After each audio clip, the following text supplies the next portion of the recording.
Already మనం 4th లెసన్లో కేంద్ర శాసన నిర్మాణ శాఖ ద యూనియన్ లెజిస్లేచర్ దీని గురించి మనం తెలుసుకుంటున్నాం. ద యూనియన్ లెజిస్లేచర్ మరి ఈ కేంద్ర శాసన నిర్మాణ శాఖలో 2 సభలు చెప్పాను.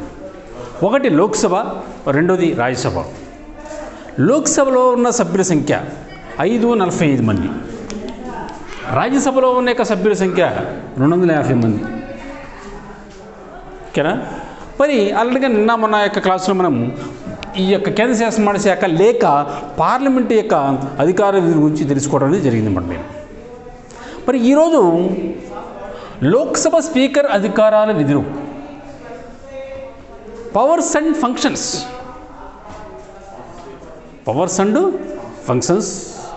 Of Lok Sabha speaker. First point, Lok Sabha speaker Lok Sabha సమావేశాలకు అధ్యక్షత వహిస్తాడు. లోక్సభ సమావేశాలకు అధ్యక్షత వహించేది ఎవరా అంటే లోక్సభ స్పీకర్. అంటే లోక్సభలో ఎంతమంది సభ్యులు ఉన్నారు? 545 మంది ఉన్నారు. ఈ 545 మందికి లోక్సభ స్పీకరు అధ్యక్షత వహిస్తాడు. సభా కార్యక్రమాను అత్యంత హుందాగా ప్రశాంతంగా సమర్థవంతంగా నిర్వర్తిస్తాడు. సభా కార్యక్రమాను అత్యంత హుందాగా ప్రశాంతంగా సమర్థవంతంగా నిర్వర్తిస్తాడు. ఎవరు నిర్వర్తించేది? లోక్సభ స్పీకర్. First point. రెండో పాయింట్, వివిధ బిల్లులపై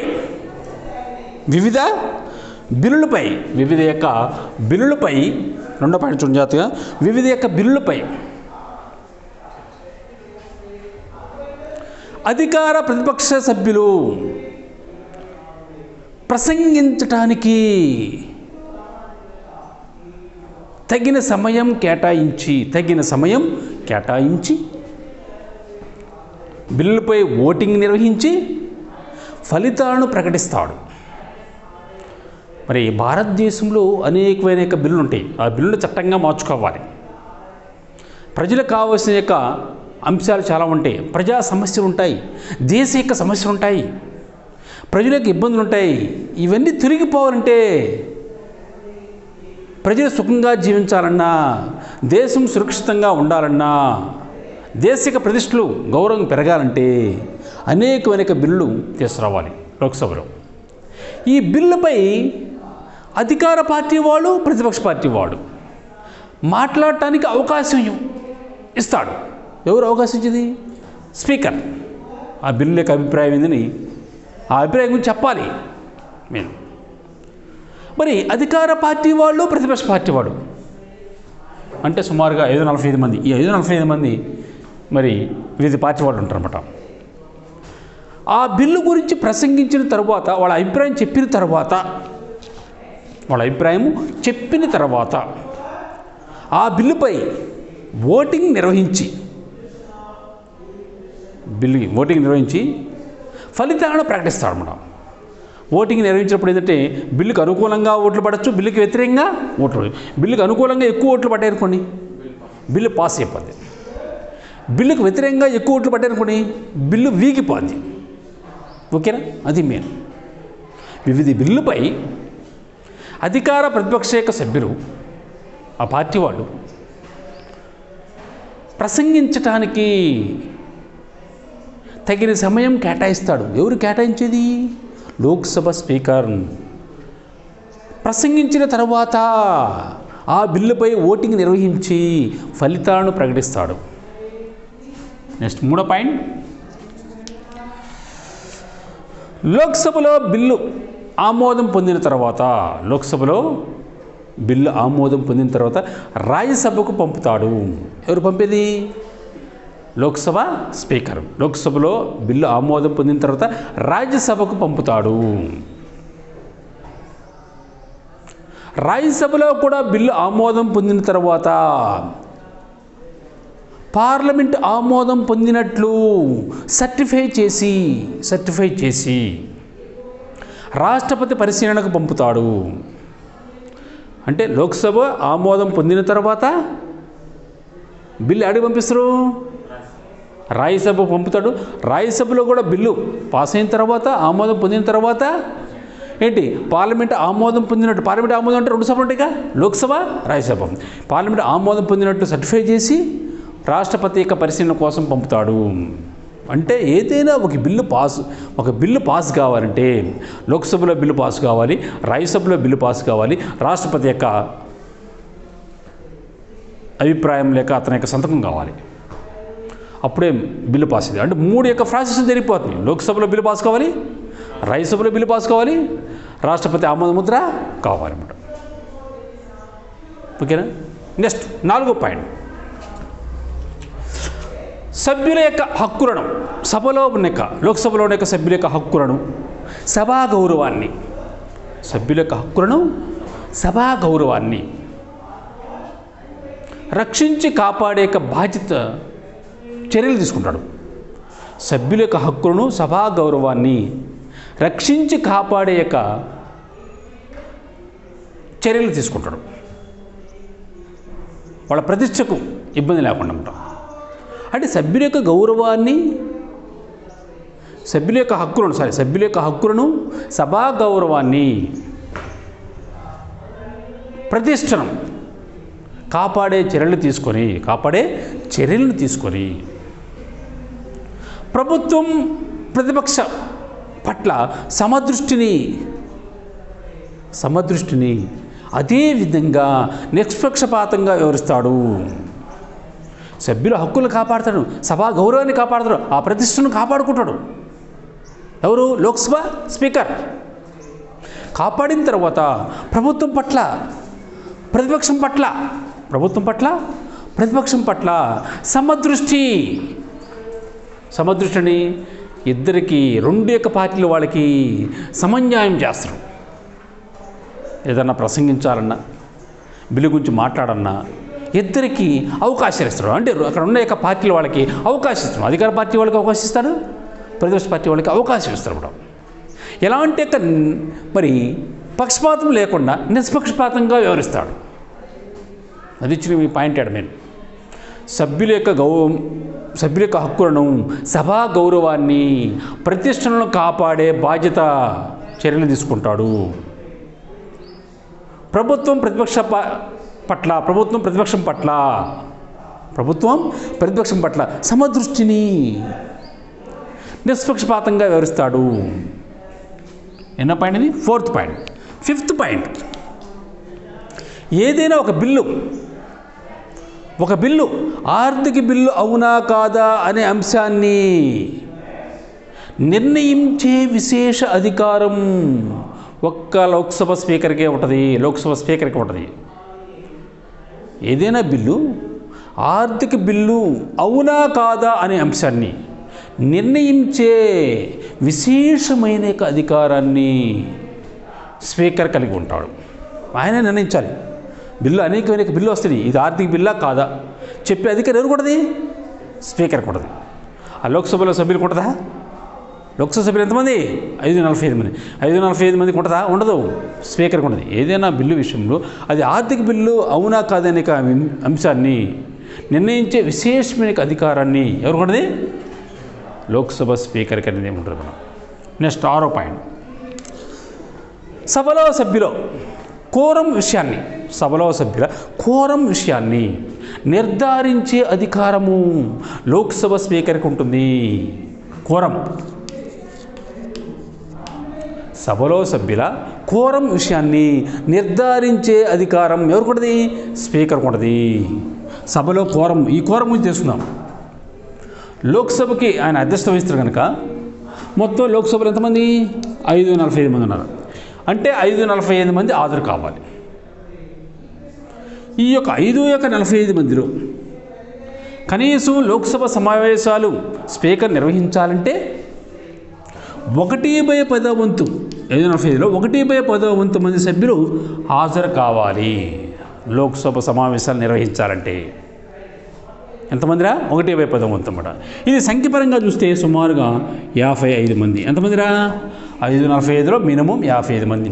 55 మంది లోక్సభ యొక్క సభ్యులు సమావేశాలకు హాజరైనప్పుడు అప్పుడు సమావేశాలను నిర్వహించే యొక్క అధికారము లోక్సభ యొక్క స్పీకర్కి ఉంటుంది. మేము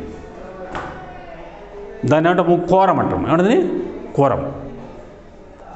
అదేనా? ఇక్కడ 545 మంది. 545 ఎన్నో వంతు మంది?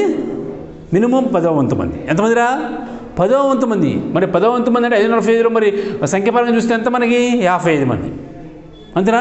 55 మంది హాజరైనప్పుడు ఆ సభకి సమావేశానికి వచ్చినప్పుడు అప్పుడు ఆ లోక్సభ యొక్క సమావేశాలను నిర్వర్తించే అధికారము స్పీకర్కి ఉంటుంది. ఒకవేళ అంతకంటే తక్కువ మంది వచ్చారనుకోండి, 40 మంది, 30 మంది, 20 మంది వచ్చారనుకోండి, ఆ సమావేశాలను వాయిదా వేసే అధికారం ఆయనకే ఉంటుంది. కోరం లేదని వాయిదా వేసే అధికారం ఇవ్వకూడదు, స్పీకర్ ఉంటుంది. అదే ఇచ్చిన సభలో సభ్యుల కోరం విషయాన్ని నిర్ధారించే అధికారం ఎరకూడదు, లోక్సభ యొక్క స్పీకర్కి ఉంటుంది. 7th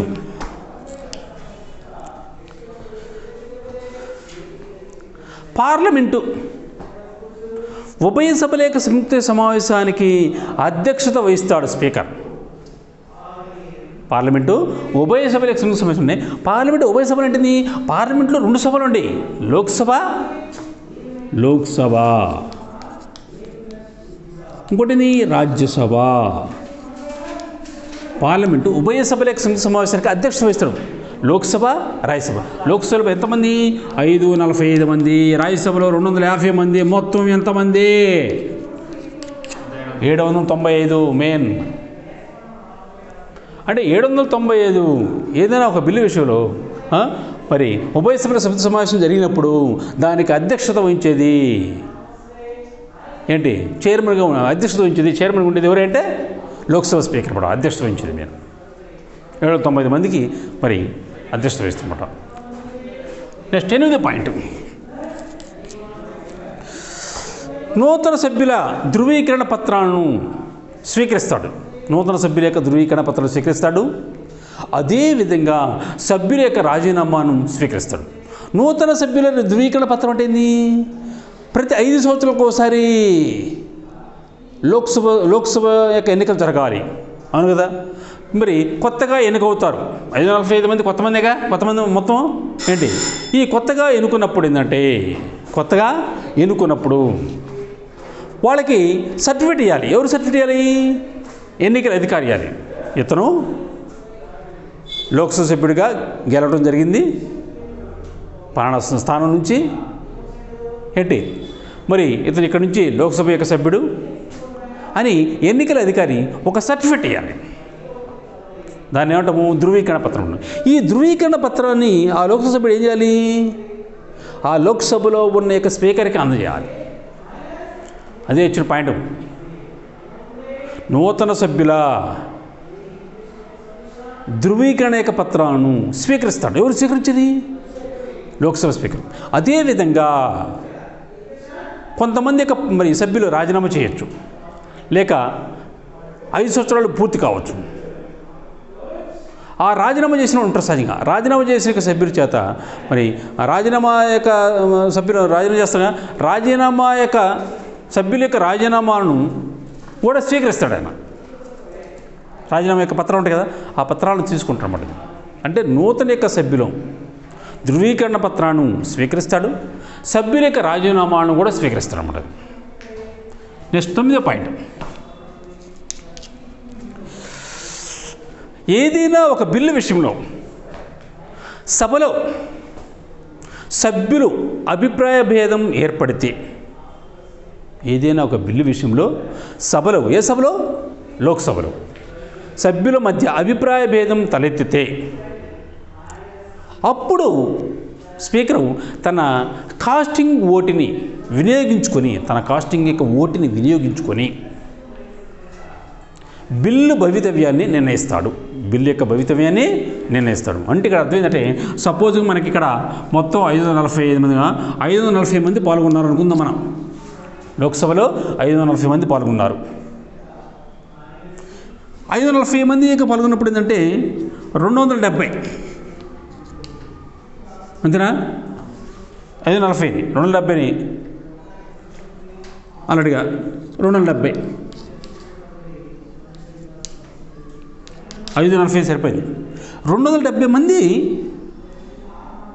బిల్లుకు అనుకూలంగా ఓట్లేశారు, మరొక 270 మంది బిల్లుకు వ్యతిరేకంగా ఓట్లేశారు. మరి బిల్లు పాస్ అయిందా? పాస్ కాల. బిల్లు వీగిపోయిందా? వీగిపోలా. సమానంగా వచ్చిన ఓట్లేడా? 540 మంది లోక్సభ సభ్యులు పాల్గొన్నారు. ఒక బిల్లుని స్పీకర్ తీసుకొచ్చాడు. స్పీకర్ తీసుకొచ్చినప్పుడు 270 మంది అనుకూలంగా వేశారు, మరొక 270 మంది వ్యతిరేకంగా ఓట్లేశారు. బిల్లు పాస్ కాల. ప్రతిష్టంభన ఏర్పడింది. సభ్యుల మధ్య అభిప్రాయ భేదాలు వచ్చినాయి. ఆ సమయంలోనే లోక్సభ స్పీకర్ తన కాస్టింగ్ ఓటు, నిర్ణయాక ఓటు, ఇంగ్లీష్లో కాస్టింగ్ అంటాము, తెలుగులో నిర్ణయాక ఓటును వినియోగిస్తాడు. అంటే ఆ బిల్లు యొక్క భవితవ్యాన్ని నిర్ణయిస్తాడు ఆయన. కాస్టింగ్ ఓటు అంటే తన యొక్క, అప్పుడు ఆ స్పీకర్ ఓటేస్తాడట. స్పీకర్ ఏం చేస్తారా? ఓటేస్తారు స్పీకరు. మరి బిల్లుకు అనుకూలంగా ఓటేస్తే బిల్లు పాస్ అయిపోద్ది, అలా కాకుండా బిల్లుకు వ్యతిరేకంగా ఓటేస్తే బిల్లు వీగిపోద్ది. ఓకేనా? అది మెయిన్. ఏదైనా ఒక బిల్లు విషయంలో సభలో సభ్యుల మధ్య అభిప్రాయ భేదం తలెత్తినప్పుడు తన కాస్టింగ్ ఓటు లేక నిర్ణయక ఓటును వినియోగించి ఆ బిల్లు యొక్క భవితవ్యాన్ని నిర్ణయిస్తాడు. ఎవరు నిర్ణయించేది? స్పీకర్. ఓకేనా? 10వ పాయింట్. లోక్సభ డిప్యూటీ స్పీకర్ పదవి ఖాళీ ఏర్పడితే ఎన్నిక నిర్వహించే యొక్క అధికారము స్పీకర్కి ఉంటుంది. లోక్సభ డిప్యూటీ స్పీకర్ పదవి ఖాళీ ఏర్పడితే ఏంటి? ఆ ఎన్నిక నిర్వహించే అధికారం కూడా లోక్సభ యొక్క స్పీకర్కి ఉంటుంది. ఇది మరి లోక్సభ స్పీకర్ యొక్క అధికారాలు, విధులు అన్నమాట. First point, Lok Sabha speaker Lok Sabha సమావేశాలకు అధ్యక్షత వహిస్తాడు. సభా కార్యక్రమాలను అత్యంత హుందాగా ప్రశాంతంగా సమర్థవంతంగా నిర్వర్తిస్తాడు.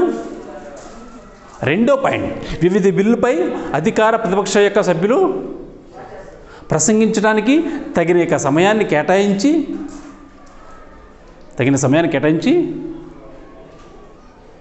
ఏంటి మరి ఆ బిల్లులపై ఓటింగ్ నిర్వహించి ఫలితాలను ప్రకటిస్తాడు. మూడో పాయింట్, లోక్సభ ఆమోదించిన బిల్లు రాజ్యసభకు పంపిస్తాడు.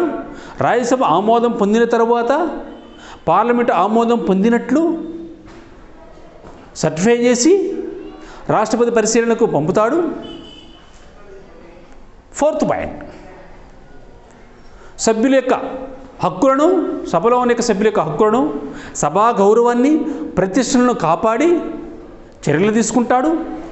ప్రభుత్వం ప్రతిపక్షం పట్ల సమదృష్టిని నిష్పక్షపాతంగా వ్యవహరిస్తాడు. ఒక బిల్లు, ఫిఫ్త్ పాయింట్, ఒక బిల్లు ఆర్థిక బిల్లు అవునా కాదా అనే అంశాన్ని ఆ విశేష అధికారాన్ని స్పీకర్కి ఉంటుంది. ఒక బిల్లు ఆర్థిక బిల్లు అవునా కాదా అనే అంశాన్ని నిర్ణయించే అధికారాన్ని, ఆ విశేషమైన అధికారాన్ని స్పీకర్కి ఉంటుంది. సిక్స్త్ పాయింట్, సభలో సభ్యుల కోరం యొక్క విషయాన్ని నిర్ధారించే అధికారము ఎవరికి ఉంటుంది? స్పీకర్కి ఉంటుంది. నిర్ధారించే అధికారమేను.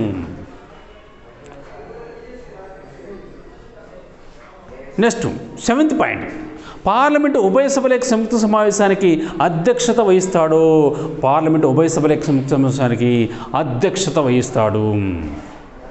నూతన సభ్యుల యొక్క ధృవీకరణ యొక్క పత్రాలను స్వీకరిస్తాడు. సభ్యుల రాజీనామాను స్వీకరిస్తాడు. ఎయిత్ పాయింట్ అది. నైన్త్ పాయింట్, ఏదైనా ఒక సభలో ఒక బిల్లు మధ్య సభ్యుల మధ్య అభిప్రాయ భేదం తలెత్తినప్పుడు ఏంటి? తన కాస్టింగ్ ఓటు ద్వారా బిల్లు భవితవ్యాన్ని నిర్ణయిస్తాడు. అలానే మరి లోక్సభలో డిప్యూటీ స్పీకర్ పదవి ఖాళీ ఏర్పడితే ఎన్నిక నిర్వహించే అధికారము స్పీకర్కు ఉంటుంది. ఇది మరి ఈరోజు లోక్సభ స్పీకర్ యొక్క అధికార విధులు ఈ విధంగా ఉంటాయన్నమాట. ఈ రోజుతో మరి ఈ లెసన్ పూర్తయిందన్నమాట. ఓకేనా?